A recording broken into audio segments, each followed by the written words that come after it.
സുഡാനിൽ എന്താണ് നടക്കുന്നത്, അവിടെ കുറച്ച് ഡാർക്കാണ് കാര്യങ്ങൾ. സാറ്റലൈറ്റ് ഇമേജ് എടുത്ത് നോക്കിയപ്പോൾ ചോര ഇങ്ങനെ തളം കെട്ടി നിൽക്കുന്നത് കാണാൻ പറ്റിയെന്നാണ് പറയുന്നത്.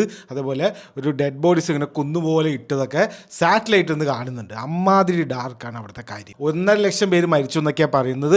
ആഫ്രിക്ക ആയതുകൊണ്ട് മറ്റേ ഫണ്ട് ഇറക്കി ക്യാമ്പയിൻ ഒന്നും ചെയ്യാൻ പറ്റാത്തതുകൊണ്ടേ അവിടെ എത്ര പേര് മരിച്ചു, അവിടെ ന്യൂസ് മീഡിയയും ഇല്ല, ഇതൊന്നും റിപ്പോർട്ട് ചെയ്യാൻ പോലും ആരുമില്ല. അതേപോലെ നമ്മുടെ ദുബായ് UAE ഉണ്ടല്ലോ, അവർക്ക് ഇവിടെ എന്താ കാര്യം, അവരെന്തിനാണ് ഈ കൂട്ടക്കൊലയ്ക്ക് ഈ ഫണ്ട് ചെയ്യുന്നത്? അപ്പോൾ ചരിത്രം നോക്കാൻ പോയ ഒരുപാട് കാര്യമുണ്ട്. ഒരു 1 hour പോഡ്കാസ്റ്റിനുള്ള കോണ്ടന്റ് ഉണ്ട്.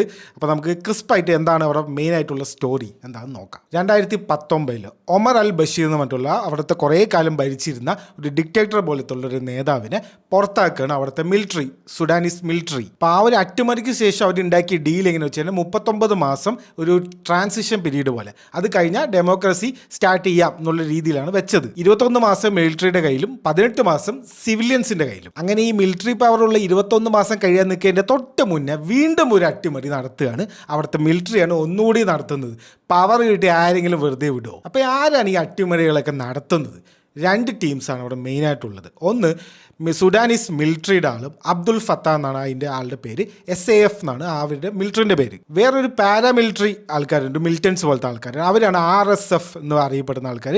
ഹെമിറ്റി എന്നാണ് അവരുടെ ലീഡറിൻ്റെ പേര്. ഇവർ ആക്ച്വലി ഫ്രണ്ട്സ് ആയിരുന്നു. 2019 2021 2 അട്ടിമറിയും ഇവർ ഒരുമിച്ചാണ് നടത്തിയത്, അതുകൂടെ ആലോചിക്കണം. അപ്പോൾ അതിനുശേഷം പ്ലാൻ എന്തായിരുന്നു വെച്ച് കഴിഞ്ഞാൽ ഈ RSFിലെ ആൾക്കാരിനെ, ആ മിലിറ്റൻസിൻ്റെ ആൾക്കാരിനെ ഈ സുഡാനീസ് ആർമിയിലേക്ക് ചേർത്താം എന്നായിരുന്നു ആദ്യത്തെ പ്ലാൻ.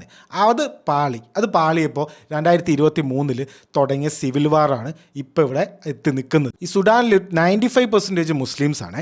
അപ്പോൾ ഇവർ ഈ RSF എന്ന് പറയുന്നത് അറബ് മുസ്ലിംസ് ആണ്. അപ്പോൾ അവരെന്ത് ചെയ്യുന്നു വെച്ച് കഴിഞ്ഞാൽ നോൺ അറബ്സ് ആയിട്ടുള്ള ആൾക്കാരിനെ, ഈ മസാലിറ്റ് എന്നൊക്കെ പറഞ്ഞിട്ട് അവിടെ കുറേ ഗോത്ര ആൾക്കാരുണ്ട്, അവർ മുസ്ലിംസാണ്, പക്ഷെ അവർ ആഫ്രിക്കൻ ലീനേജിലുള്ള മുസ്ലിംസാണ്, നോൺ അറബ്സ്. അവരിനെയാണ് ഇപ്പോൾ അവർ കൊന്നുകൊണ്ടേയിരിക്കുന്നത്. ഇനി UAEക്ക് എന്താ വേണ്ടത് വെച്ച് കഴിഞ്ഞാൽ UAE ചാഡ് എന്ന് പറഞ്ഞിട്ടുള്ള ഒരു രാജ്യമുണ്ട്. അതിലൂടെയാണ് ഈ RSFിനാണ് ഈ UAE സപ്പോർട്ട് ചെയ്യുന്നത്. അവർക്ക് വേണ്ടിയിട്ടുള്ള തോക്കും എല്ലാം കൊടുക്കുകയാണ്. എന്തിനാണ്? ഗോൾഡിന്. കണക്കെടുത്ത് നോക്കുമ്പോൾ 90% കഴിഞ്ഞ പ്രാവശ്യം ഗോൾഡ് ആരാണ് കൊണ്ടുപോയത്? UAE ആണ് സുഡാനിൽ കൊണ്ടുപോയിരിക്കുന്നത്. മെയിൻ സപ്ലയർ ഈ RSFകാരാണ്. അതേപോലെ സുഡാൻ്റെ തൊട്ടപ്പുറത്ത് കിടക്കുന്ന ഈജിപ്ത് SAFനാണ് സപ്പോർട്ട്, സുഡാനീസ് ആർമിക്കാണ് സപ്പോർട്ട്. റഷ്യയുണ്ട് അവിടെ, റഷ്യയുടെ വാഗ്നർ ഗ്രൂപ്പൊക്കെ ഉണ്ട്. അവർ 2 പേർക്കും തോക്കും ബോംബൊക്കെ കൊടുക്കുന്നുണ്ട്. എന്തിനാണ്? ഗോൾഡിന്. ഗോൾഡിൻ്റെ വില അറിയാലോ. അപ്പോൾ അത്രയും വിലയിൽ നിൽക്കുമ്പോൾ ഇറ്റ്സ് വെരി പ്രഷ്യസ് മെറ്റീരിയലായിട്ട് മാറുകയാണ് സുഡാനിൻ്റെ ഗോൾഡ്. ഇതാണ് സുഡാനിൽ ബേസിക്കലി നടക്കുന്ന കാര്യം.